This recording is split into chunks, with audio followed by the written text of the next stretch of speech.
नमस्कार, आप देख रहे हैं न्यूज वन हिंदुस्तान। इस वक्त की खबरों में मैं आपके साथ अजय तिवारी। मोदी के तीसरे कार्यकाल के पहले बजट में हाल में हुए आम चुनावों में भाजपा की चुनावी संभावनाओं को झटका देने वाले ग्रामीण भारत के दबाव और बेरोजगारी के मुद्दे का असर साफ नजर आया। यह भी नजर आया कि गठबंधन सरकार में सहयोगी दलों को खुश रखने के लिए क्या कुछ करना पड़ता है। वित्त वर्ष 2024-25 के लिए 48.21 लाख करोड़ का बजट पेश करते हुए वित्त मंत्री निर्मला सीतारमण ने प्रधानमंत्री नरेंद्र मोदी की चुनाव पूर्व घोषित 4 जातियों, युवा, महिला, गरीब किसान पर फोकस बनाए रखा है। सीतारमण ने मंगलवार को अपना लगातार 7वां बजट पेश किया तो हर वर्ग को साधने की भी कोशिश की। बेरोजगारी, कौशल विकास, एमएसएमई और मध्य वर्ग पर ध्यान केंद्रित किया गया। ग्रामीण विकास के लिए 2.66 लाख करोड़ रुपए का प्रावधान किया तो कृषि क्षेत्र के लिए 1.52 लाख करोड़ रुपए आवंटित किए गए। स्टार्टअप को बढ़ावा देने के लिए हर श्रेणी में एंजल निवेशक कर खत्म कर दिया गया। मोबाइल फोन और सोने पर उत्पाद शुल्क में कटौती की गई है। कैपिटल गेन टैक्स को सरल बनाया गया है। हालांकि वित्त मंत्री ने सिक्योरिटी ट्रांजैक्शन टैक्स को भी बढ़ा दिया, जिसके कारण शेयर बाजार गोता लगा गए। सीतारमण ने कहा कि एक ऐसी दुनिया में जो नीतिगत अनिश्चितता में फंसी है, भारत की अर्थव्यवस्था अपवाद की तरह आने वाले वर्षों में भी चमकती रहेगी। करीब 4.1 करोड़ युवाओं के लिए रोजगार सृजन, कौशल विकास और अवसरों के निर्माण के लिए 5 वर्षों में 2 लाख करोड़ रुपए की व्यवस्था करने के अलावा मैं युवाओं की शिक्षा, रोजगार और कौशल के लिए 1.48 लाख करोड़ रुपए की अलग से प्रावधान कर रही हूं। उन्होंने अंतिम बजट में बुनियादी ढांचे के लिए पूंजीगत व्यय को 11.11 लाख करोड़ रुपए बताया है। वहीं इस बजट पर किसान नेताओं सहित केंद्रीय मंत्रियों और विपक्षी नेताओं के बयान भी आए हैं। आइए आपको सुनवाते हैं किसने क्या कहा। देखो, बजट दिल्ली के कागजों में उनको ठीक लगता होगा, लेकिन ग्रामीण पृष्ठभूमि पे ठीक नहीं है। इसका ज्यादा लाभ किसानों को नहीं होगा, कंपनियों को जरूर लाभ होगा। जो ऑर्गेनिक और नेचुरल फार्मिंग की बात करिए, वो भी कोई न कोई एनजीओ, कंपनी, कोई संस्था वो इसको लेगी और वो कहेगी कि हम इतने किसानों को खेती करने सिखाएंगे ऑर्गेनिक।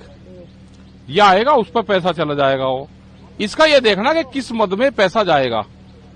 डायरेक्ट किसानों को लाभ देना है तो उसकी फसलों की कीमतें देनी पड़ेगी, उसके लिए प्रावधान करना पड़ेगा। आप उसको पानी फ्री दे दो तो सीधा लाभ किसानों को मिलेगा। आप उसको सस्ता फर्टिलाइजर दे दो, दवाइयां दे दो। क्या जितने इक्विपमेंट एग्रीकल्चर में लगते हैं उस पर जीएसटी नहीं है? आप उसको फ्री कर दो तो इक्विपमेंट कुछ सस्ते हो जाएंगे। तो ये सारी चीजें हैं। आप सोलार पे दो, आप बिजली पे आप दो। एग्रीकल्चर ग्रामीण, उसमें पूरा जो अगर भूमिहीन किसान है वो भी एग्रीकल्चर में ही आता है। आपने उसके लिए क्या सुविधा करी? जो दूध उत्पादन करने वाले किसान, हमारी महिलाएं, माताएं हैं, वे भूमिहीन हैं, उनके पास में जमीन भी नहीं है, लेकिन वो दूध का उत्पादन करती है। उसके लिए क्या किया बजट में? 20 रुपए किलो दूध के रेट कम हो गए एक साल में। सबसे ज्यादा हालात तो उनकी खराब है। जो कारखानों में काम करते हैं लेबर, उसका क्या करा? आपने हेल्थ पे क्या किया? ग्रामीण हेल्थ पे कोई योजनाएं हैं? एजुकेशन आप उनको फ्री दे दो, उन पर काम करना चाहिए। एजुकेशन जो दिल्ली की एजुकेशन है, आप वो करो ना गांव में भी। आदरणीय प्रधानमंत्री श्री नरेंद्र मोदी जी के मार्गदर्शन में देश की नई संसद में माननीय वित्त मंत्री जी ने देश का आम बजट प्रस्तुत किया है। यह बजट सर्वस्पर्शी, सर्वसमावेशी, विकासोन्मुख 140 करोड़ भारतवासियों की आशा, आकांक्षा और अमृत काल के संकल्पों को पूरा करने वाला सिद्ध होगा। आम बजट 2024-25 आत्मनिर्भर एवं विकसित भारत के निर्माण का एक आर्थिक दस्तावेज है। इस आम बजट में अंत्योदय की पावन भावना, विकास की असीम संभावना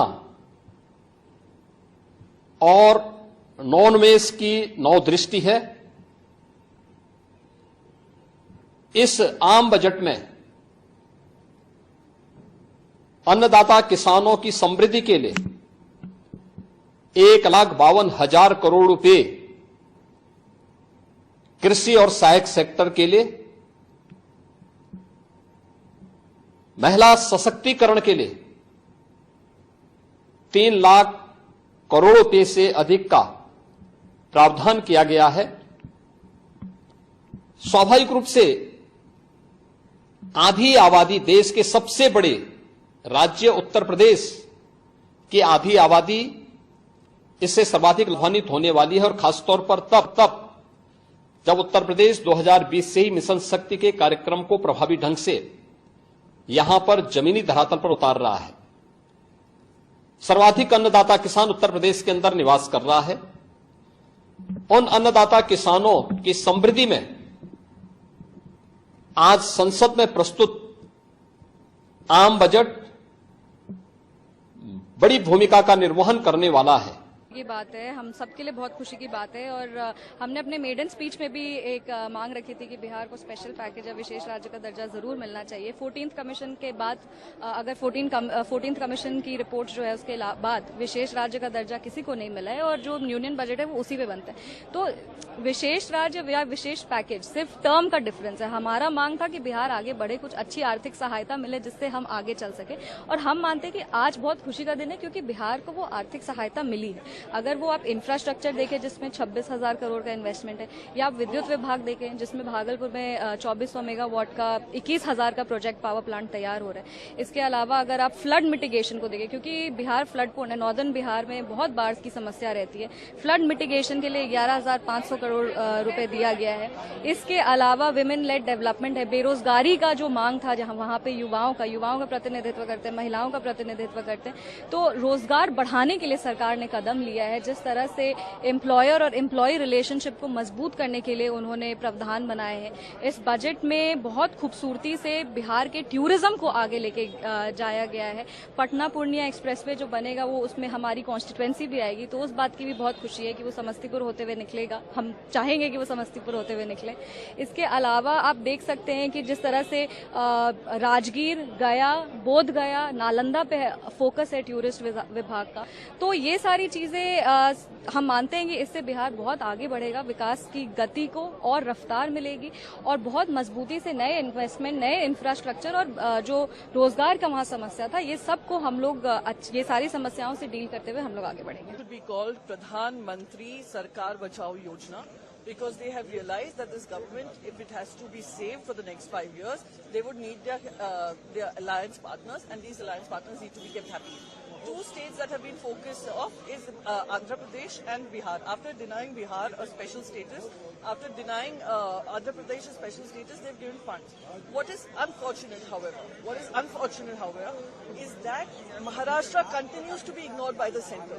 Because Maharashtra has become a state where you keep sucking in money from, a cash-rich state where you keep taking money from, but do not give it money for its infrastructure needs and its development.